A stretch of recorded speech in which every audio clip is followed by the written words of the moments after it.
Marimari Pupeñi, Marimari Pulamien, Marimari Compuché, Marimari Compuení, Marimari Peñi Juan. Un gusto encontrarme con usted, Peñi, acá en Concepción. Los tiempos. Fueron 500 años de silencio, así que esos 10 minutos van a ser un poco más. ¿Ya? Voy a partir aclarando eso. Quiero agradecer la invitación de Heredia a este encuentro porque me parece que este es un tema que debió estar en la mañana, lo voy a decir honestamente. Este es un tema que debió estar en la mañana cuando estaban todas las autoridades presentes, cuando estaban los ministros presentes y cuando estaba la mayor también cantidad de gente. Estos encuentros suelen producirse el fenómeno de que después de almuerzo muchos retornan a sus labores. Así que quizás para el próximo año hagamos el esfuerzo de quizás este panel, que es tan clave para lo que está pasando en estas regiones del sur, sea en la mañana en un momento más oportuno. Me pidieron desde la organización que pudiera hacer un repaso desde la historia sobre cómo llegamos al momento actual, cómo llegamos al problema que tenemos hoy en día. Voy a ahorrarme todos los protocolos mapuches que tenemos quienes somos parte del pueblo mapuche cuando hablamos en público, que son diversos protocolos, para poder hacerlo más rápido porque el tiempo está corriendo ahí abajito. Si esto fuera protocolo mapuche, sería mucho más entretenido, les aseguro. Sería mucho más cercano incluso, ustedes conmigo, y estarían sentados incluso de forma distinta. Pero bueno, estamos bajo los tiempos que nos pide la organización del seminario o de este encuentro y vamos a adecuarnos a ello. Me pidieron que hiciera este repaso histórico muy rápidamente para que pudiéramos quizás después tener más elementos para discutir qué es lo que falta para parlamentar, qué es lo que falta para conversar, qué es lo que falta para encontrarnos. Porque yo les tengo una noticia a ustedes y a gran parte de los hermanos mapuches también se los digo directamente. Estamos condenados a vivir juntos en este rincón del planeta. Nos guste o no. Mapuches, chilenos, descendientes de colonos, todos estamos de aquí a la eternidad condenados a convivir. Tenemos que encontrar la fórmula para convivir, porque lo que se ha hecho hasta hoy día en esta convivencia ha sido, por decirlo de una forma educada, vergonzoso. La forma en que hemos convivido los últimos 100 años en este territorio ha sido vergonzosa. Y lo voy a mostrar. Voy a mostrar el porqué. El porqué ha sido vergonzosa. Vergonzoso es, por ejemplo, que no sepamos, y cada uno de ustedes sepa, desde la educación básica primaria, que este fue el gran territorio mapuche histórico que habitó nuestro pueblo mapuche. Todo el sur de la provincia de Córdoba y Buenos Aires y en la zona sur de Chile desde el Biobío al Tolten. Este es el gran Gualmapu histórico, este es el gran territorio mapuche histórico. Este es el gran país mapuche que vivieron nuestros bisabuelos. Bisabuelos. No estamos hablando de la colonia ni estamos hablando de los españoles, estamos hablando de nuestros bisabuelos. Habitaron este gran país mapuche independiente, un país mapuche que, contrario a lo que muchos creemos y pensamos por cómo nos maleducan en el colegio, un país mapuche culto, un país mapuche rico, un país mapuche próspero, con una sociedad mapuche culta, una sociedad mapuche de protocolos sociales muy elevados, de una cultura muy elevada, que lo vamos a ver también en imágenes. Este es el gran Gualmapu de nuestros abuelos, y todavía se repite insistentemente en los colegios, en primaria, que los mapuches fueron un pueblo que habitó en pasado entre el Biobío y el Tolten. Todavía se insiste con esa falacia histórica. Y en cambio este gran territorio ancestral nuestro, que todavía por lo demás es habitado por el pueblo mapuche en ambos lados de la cordillera, lo desconocemos bastante. Se enseña mucho en la escuela sobre la guerra de Arauco. Se nos habla de los grandes héroes, los toquis, Lautaro, Caupolicán, Galvarino. Sabemos mucho de eso. Y se explota una idea de los mapuches como un pueblo guerrero que hoy día remite a qué? Remite a conflicto, remite a violencia, remite a terrorismo, como se dice eufemísticamente a veces. Y sin embargo, sí, fuimos un pueblo guerrero. Fuimos un pueblo que defendió su territorio, su libertad, heroicamente ante el principal imperio español, el imperio español de la época, el principal imperio colonial de la época, el imperio español. Un pueblo que capturó a Pedro de Valdivia, el fundador de Chile. Un pueblo que lo enjuició y lo ejecutó, producto de ese juicio que hubo. Un pueblo que también capturó a Martín Óñez de García de Loyola, sobrino del santo de mismo apellido. Un pueblo que defendió su libertad y que logró con el Imperio Español un tratado único en América, un tratado de independencia único en América, en 1641. De ese entonces en adelante el pueblo mapuche supo parlamentar, supo conversar, supo acordar, supo establecer con los españoles una relación de 3 siglos que fue, yo diría, y así le llamo en mi libro, una época dorada mapuche. Una época dorada mapuche que trataba de esto. Estas son ilustraciones que están en el Museo de Concepción. Me acerqué, digamos, a tomar unas fotografías ahí, que dan cuenta de cómo eran los parlamentos con los españoles. Parlamentos de igual a igual con los gobernadores del reino. Parlamentos que tenían instancias ceremoniales mapuches también incorporadas.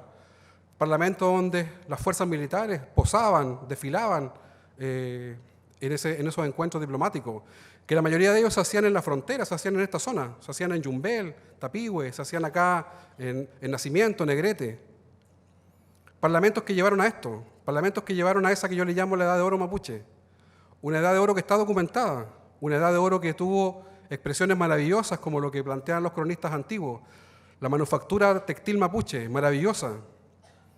Estas son mantas mapuches de hace 2 siglos que están en el Museo de Buenos Aires. La belleza de la manufactura mapuche de esa época. Una sociedad de hombres a caballo, una sociedad de hombres y mujeres a caballo en esos siglos. Una sociedad que desarrolló la orfebrería ecuestre como ninguna otra en América Latina. No solamente la orfebrería femenina que es tan común y tan famosa hoy día. Los caballos andaban engalanados con plata en esa época. Una sociedad que desarrolló este arte de la joyería. Una sociedad ganadera. Una sociedad de hombres que recorrían las pampas trasandinas, un gran territorio desde el Atlántico al Pacífico. Esto es lo que hoy día más se explota visualmente y más se conoce, la platería femenina. La belleza de un pueblo que desarrolló una alta cultura y que sin embargo fue retratado después, vamos a mostrar por qué, como un pueblo salvaje, bárbaro, violento, flojo, borracho. Más de 40 parlamentos desarrolló el pueblo mapuche en 3 siglos de relación con la corona española. Más de 40 juntas diplomáticas de alto nivel, que eran refrendadas con la firma de los reyes de España. Un pueblo que mantuvo una frontera durante 3 siglos con el Reino de Chile. Un pueblo que mantuvo una frontera con una serie de parlamentos y tratados que están documentados. A ese pueblo, posteriormente en el siglo XIX, se lo catalogó como un pueblo violento, salvaje, bárbaro. Juntas diplomáticas maravillosas que están escritas, los cronistas cuentan de esta junta. Se independizó Chile, se independizó Argentina. Chile nos usó en la independencia, nos usó en el escudo, su primer escudo, nos utilizó en la bandera nacional, donde la estrella era la estrella de 8 puntas, la estrella de Arauco, que después la masonería la cambió por la estrella de 5 puntas. Y esta es la frontera histórica, y aquí seguía la frontera histórica. Chile y Argentina independiente y continuaba la frontera histórica en el Biobío. Y ese era el mapa de Argentina y Chile en el tiempo de la independencia. Eso era Argentina en los tiempos de la independencia. Todo el resto era territorio independiente, territorio mapuche independiente. ¿Por qué los argentinos dicen che cada 2 palabras? ¿De dónde viene el che de los argentinos? Gente en mapuche. Los argentinos cada 2 palabras hablan en la lengua de mi pueblo. Y lingüistas argentinos me lo han corroborado en Argentina, en Buenos Aires, me han dicho. Efectivamente, Pedro, eso viene de los gauchos campesinos y los gauchos lo tomaron de la población mapuche originaria. Los argentinos hablan mapuche cada 2 palabras. Y si uno le pregunta a un argentino por qué lo hacen, es tal la ignorancia que tienen también de su propia historia que algunos dicen que es por herencia italiana. Bueno, andá che, no hay italiano. Miren este mapita que está en mi libro, lo quiero mostrar porque ahí está el asentamiento de los grandes linajes del siglo XIX, linajes mapuche, las grandes familias que estaban asentadas en este gran territorio, cerca de Buenos Aires, presencia mapuche. Hoy día todavía hay comunidades mapuches cerca de Buenos Aires, Córdoba, Rosario, al sur de Mendoza, qué decir de Neuquén, Río Negro. Este es el gran territorio mapuche que debieran todos los niños estudiar en la escuela. Esta fecha es clave y ojalá algún día se integre en los textos escolares. ¿Cuándo comienza el problema con el pueblo mapuche? ¿Cuándo parte este conflicto que tenemos hoy día? Esta fecha es clave y ojalá algún día lo puedan ustedes también ver en los textos escolares. La primera Gran Depresión Mundial, 1857, cuando cae el comercio a nivel mundial y las economías sudamericanas se ven gravemente afectadas. Aquí comienza la mirada de Chile y Argentina respecto de este territorio sureño, rico, ganadero, tierras fértiles, para poder incorporarla a la soberanía. Aquí comienza don Barros Arana, el señor Barros Arana. Aquí comienza Vicuña Maquena, aquí comienza Sarmiento a decir que eran tierras buenas en manos de indios malos. Aquí comienza el Flojos y Borracho. Aquí comienzan los mapuches holgazanes. Aquí comienzan los mapuches que se lo pasaban en tomateras, en fiestas y que no le producían nada al país. Aquí comienza esa campaña de difamación pública en los medios, el Mercurio de Valparaíso, el Ferrocarril, los periódicos de la frontera. Aquí comienza toda esa campaña innoble de difamación de un pueblo independiente, de un pueblo libre, que por lo demás tenía embajadores en Argentina y embajadores en Santiago, que por lo demás tenía aduanas en Los Ángeles, porque por lo demás tenía exigencias de pasaporte para cruzar al otro lado del río, que tenía tratados con Chile y con Argentina, que tenía parlamentos. Estos señores que ven ustedes ahí, los encargados de la guerra al mapuche, los encargados de la guerra al mapuche en Argentina, los grandes loncos que defendieron el territorio en el siglo XIX. Esas son fotos de ellos, no son pinturas, son fotos de cuando estaban en cautiverio con los militares en Buenos Aires. Grandes jefes mapuches que defendieron la independencia nuestra hace tan solo 130, 140 años atrás. Imágenes que cuando yo las muestro en comunidades emocionan en el campo, porque la gente mayor mapuche ve ahí a su abuelo, a su tío, a su padre, a su primo, ven esos rostros mapuches. Fotos de grandes jefes mapuches de esa época, de los cuales no se nos cuenta nada en la escuela, no se nos cuenta nada en la escuela de estos próceres. Caupolicán huele bien, Lautaro huele bien, Lientur huele bien, y Nacayal no huele bien. Es muy cercano. Nos obligaría a hablar de la guerra que le hicimos a los mapuches. Nos obligaría a hablar de una invasión a un pueblo independiente, a un pueblo noble. La guerra tiene fotos. La guerra al mapuche en ambos lados de la cordillera está fotografiada. No es invención mía. Militares en territorio mapuche. Las tropas del general Roca avanzando hacia Neuquén en Argentina. El armamento de la época con que se invadió el país mapuche. Fotos de guerreros mapuches que están también ilustrados en algunos trabajos. Campamentos militares. Formaciones de soldados en territorio mapuche independiente. Huaychafe, guerreros capturados por los militares. Los van arreando ahí como si fuera ganado. Ahí están nuestros antiguos con sus lanzas. La única arma que tenían para defender su independencia. Las baterías de cañones, ametralladoras con las cuales nos enfrentamos en ese momento. Campamentos militares chilenos en la zona sur. La guerra está fotografiada. La guerra al mapuche está fotografiada. Está fotografiada la llegada a Villarrica, cuando después de 3 siglos, esa ciudad que estuvo destruida en 1598 por los mapuches, ciudad española, después de 3 siglos llegaron los soldados chilenos a refundarla y se encontraron con la ciudad de Villarrica entre medio de los bosques centenarios. Fotos de la llegada de Chile a Villarrica. En fin, esto es lo más triste de todo, que esa guerra no se cuenta en el colegio, no se cuenta a nadie, pero se celebra en cosas como estas, por ejemplo, estatuas a los vencedores, estatuas a Cornelio Saavedra en Lebu. Cada año el municipio de Lebu hace una romería donde desfilan todas las fuerzas vivas de la ciudad y le rinden homenaje a Cornelio Saavedra en la plaza. Plaza de Coyipulli, territorio mapuche, zona roja le llaman hoy día, cañones de la pacificación, instalados en medio de la plaza de Coyipulli. Esto es lo mismo que si hubiera un monumento nazi en territorio judío, y no nos damos cuenta de eso. Esto es violencia también, es violencia simbólica. Las comunidades que están en los alrededores de Coyipulli, Temucuicú está cerca de Coyipulli, ¿Qué sentirán los peñis cuando van a la ciudad a hacer trámite, al Banco Estado, registro civil, y pasan por la plaza y ven ese monumento que honra la guerra que se les hizo a sus antepasados? Mulchen, miradores que son paseos públicos, cañones de la pacificación, el patio de los cañones de la Moneda.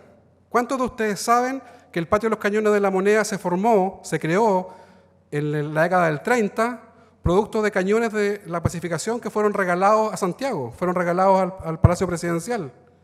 Y son cañones de la pacificación los que están en el patio de los cañones. No son de los tiempos de la colonia, no son de los tiempos antiguos, son cañones con los cuales se hizo la guerra al mapuche. Yo cuando paso por la Moneda paso un poco agachado porque ya veo que me llega un tiro. En Argentina es lo mismo. Ustedes me imagino que han viajado mucho. Bariloche, Centro Cívico, General Roca. Monumento a la campaña del desierto, camino a Bahía Blanca, un monumento grotesco. ¿Para qué? Para el despojo territorial, para el robo de tierras.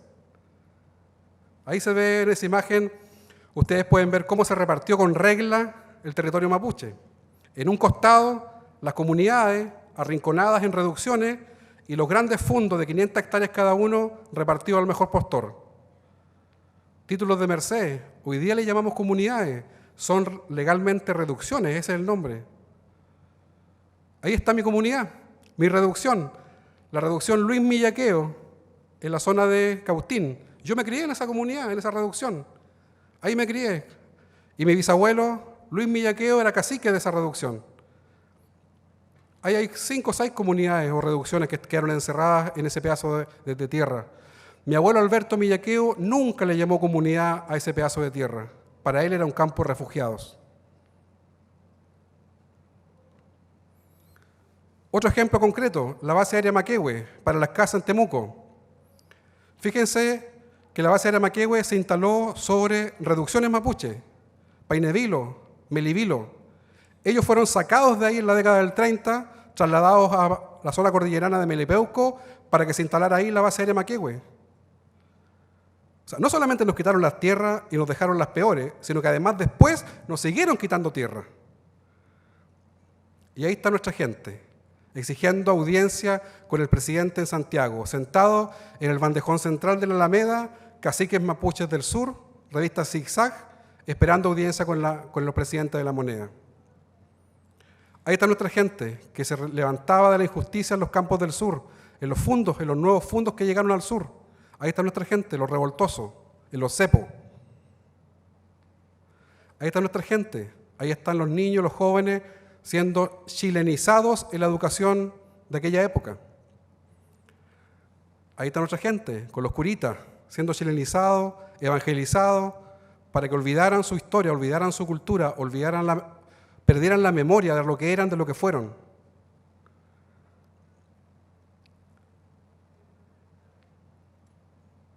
Y sin embargo,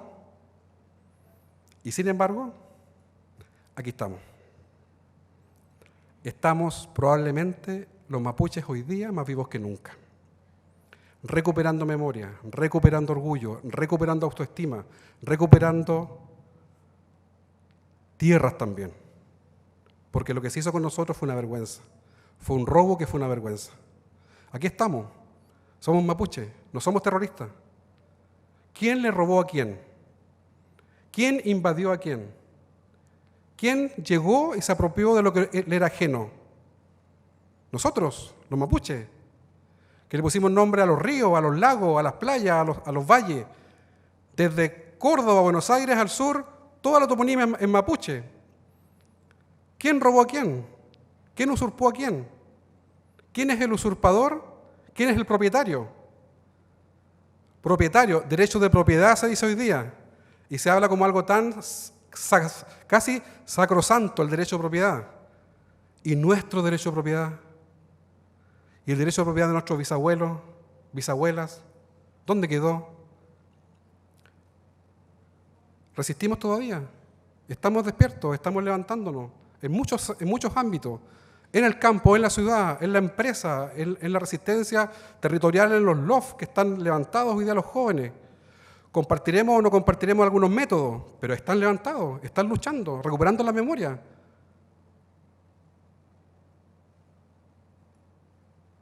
somos y existimos todavía.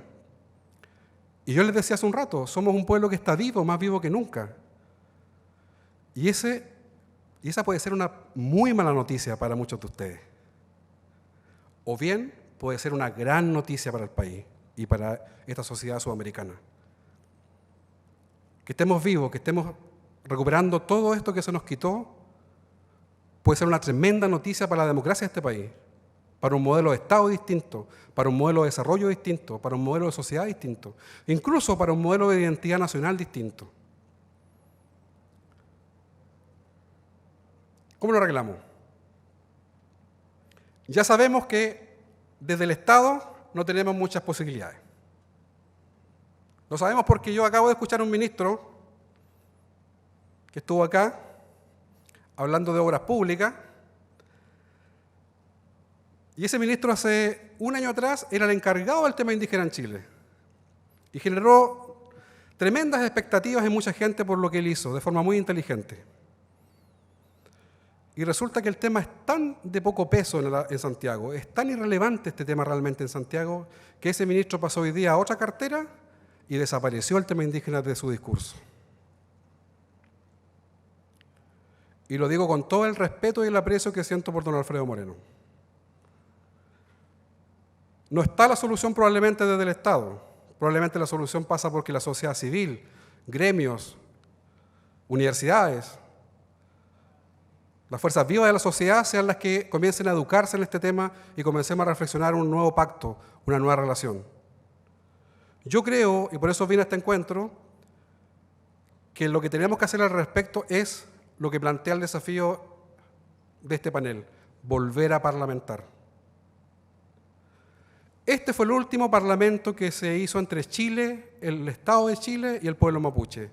Fue en el periodo post-independencia y antes que comenzara Barros Arana a hacernos bullying por los medios de aquella época. Se firmó aquí cerquita, Yumbel, Tapigüe, un tratado que reconoce autonomía mapuche, jefaturas mapuche, que reconoce aranceles aduaneros para el comercio, que reconoce extradición de prisioneros en el caso de que se fuguen chilenos al otro lado, que reconoce libre tránsito, que reconoce también la soberanía chilena sobre el territorio, pero traspasada a los caciques, a los loncos, la jefatura. Este tratado de Tapigüe fue el último encuentro que tuvo el pueblo mapuche de verdad con el Estado, firmado en 1825 entre el gobierno de la época, General Bulnes, y el pueblo mapuche.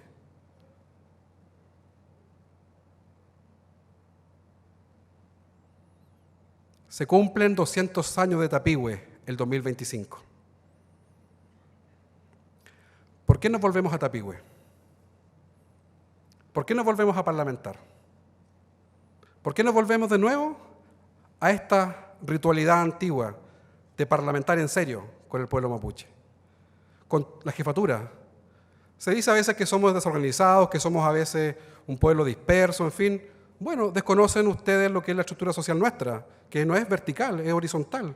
Hay muchas jefaturas, hay muchos loncos, hay muchos jefes, hay distintos liderazgos. Reunirlos a ellos no es difícil, no es complicado. ¿Por qué no nos planteamos el desafío de un Tapigüe 2025? Que conmemoremos los 200 años de ese último tratado, volviendo a reunirnos y volviendo a plantear desafíos para este Chile desarrollado y moderno que queremos construir. Es muy posible que esto lo logremos si cada uno de nosotros se pone como tarea el reestudiar su propia historia incluso, y que nos miremos de una vez por todas al espejo. Voy a hacer un cortito, voy a hacer aquí una referencia, porque ya pasé el tiempo hace mucho rato. Siempre citamos el caso neozelandés, cuando hablamos del tema indígena y de cómo se ha podido, en otras partes del mundo se ha podido resolver este tema. El caso neozelandés es paradigmático y es un caso bien posible de estudiar por parte nuestra. Ellos vivieron un enfrentamiento también muy violento en los años 60, 70 con el pueblo maorí, que estaba en una situación de apartheid social muy fea en Nueva Zelanda. Y ellos lograron canalizar esa reivindicación, esa demanda, esa lucha maorí, lograron canalizarla democráticamente y pacíficamente. ¿Y cómo lo hicieron? a través de una gran pregunta que la sociedad neozelandesa se hizo a sí misma en ese momento. Esto lo conversé con el embajador de Nueva Zelanda en Chile, que me lo contó de primera fuente. Hubo una gran pregunta en Nueva Zelanda en aquellos años. Y esa pregunta fue, ¿qué somos los neozelandeses a 200, 300 años de haber llegado a esta isla del Pacífico? ¿Seguimos siendo británicos en la Polinesia o a esta altura ya somos polinésicos? Y la respuesta a esa pregunta determinó la solución o el agravamiento del problema. Y la respuesta a esa pregunta fue, somos polinésicos a esta altura. Y si somos polinésicos, lo que estamos haciendo con los maoríes, que son nuestros primos, es indecente, inmoral, una vergüenza. Y a través de esa reflexión profunda en la sociedad neozelandesa comenzó un cambio cultural, y comenzó un cambio legislativo, y comenzaron a haber reparaciones históricas. Reparaciones que hoy día tienen a la sociedad neozelandesa como un paradigma mundial de respeto a la diversidad cultural, de mimetización de la sociedad neozelandesa con la causa maorí. Chile. ¿Se está haciendo esa pregunta Chile? ¿Qué es ser chileno? ¿Qué son los chilenos a 400 años de haber llegado a este rincón del planeta? ¿Qué son ustedes? ¿Siguen siendo descendientes de españoles, de extremeños, castellanos, vascos, catalanes? ¿O a esta altura, después de 4, 5, 6 generaciones, ustedes ya son originarios de acá, de Chile? Y si son originarios de acá, si esa es la respuesta, ¿no les parece que lo que se está haciendo con los verdaderos originarios de acá es una vergüenza? ¿Es una indecencia? Ahora, si la respuesta es que ustedes son descendientes de españoles todavía, tenemos poco que hacer. Porque, no sé, ustedes serán descendientes de galeses, no sé, de incluso otras culturas más nórdicas. Yo veo las revistas de retail, de Falabella, Ripley, en fin, y veo familias que son todas nórdicas en esas revistas, no veo gente morena. Hay un tema con la identidad que es clave. Esa gran pregunta tenemos que hacerla, esa gran pregunta tiene que suceder, la pregunta ante el espejo. ¿Qué somos como país? ¿Qué somos como identidad nacional? Ahí vamos a empezar a encontrar soluciones. No van a venir de un ministro, no van a venir de un diputado, de un senador X. Van a venir de un cambio cultural profundo que va a empujar después cambios legislativos, reparaciones gubernamentales. Pero el cambio parte por aquí, por ustedes, cada uno de ustedes, en la empresa, en el mundo académico, en la sociedad civil, en la junta de vecinos, en los clubes deportivos. Cuando el señor Horta se emocionó en delante con la bandera mapuche en el rally, por supuesto que es para emocionarse. Si a nosotros igual nos gusta el rally mundial, y también nos gusta el fútbol, también nos gustan los deportes, qué grato sería que esa convivencia no fuera tan insólita que una bandera flamee en un rally mundial. El próximo rally mundial, de hecho, tengo una propuesta, que sea el rally Wallmapu 2020. Le daría una tremenda identidad a este gran territorio sureño. En fin, esto lo compartí muy rápidamente. Esta es una charla de un par de horas al menos que doy en colegio, universidad, en fin, paso el dato. También empresas. Pero créanme que era necesario hacerlo. ¿Por qué? Porque tenemos que conocer nuestra historia. Si no conocemos la historia, difícilmente vamos a lograr entender el porqué de un reclamo, el porqué de una rabia, el porqué de un enojo, el porqué de un resentimiento que está a flor de piel incluso en algunos lados. Si no conocemos la historia, somos ciegos frente al futuro. Todo lo que les mostré tiene reparación. Tiene reparación. Tiene reparación cultural, tiene reparación económica, tiene reparación territorial. Las madereras que están aquí hoy día presentes con los ejecutivos. No se trata solamente de hacer planes de buena vecindad y donar útiles escolares a las comunas pobres de la región. Se trata, por ejemplo, ¿de qué? De que tengan gestos concretos respecto de reclamaciones territoriales. El Grupo Angelina, el Grupo Mate, debieran plantearse la posibilidad algún día de hacer restitución territorial a comunidades en conflicto. Son millones las hectáreas que tienen como patrimonio. ¿Qué va a costar devolver, restituir 15.000, 20.000, 50.000 hectáreas a comunidades en conflicto? Cuestión de voluntad. Todo pasa por la voluntad y por un cambio de mentalidad. Muchas gracias.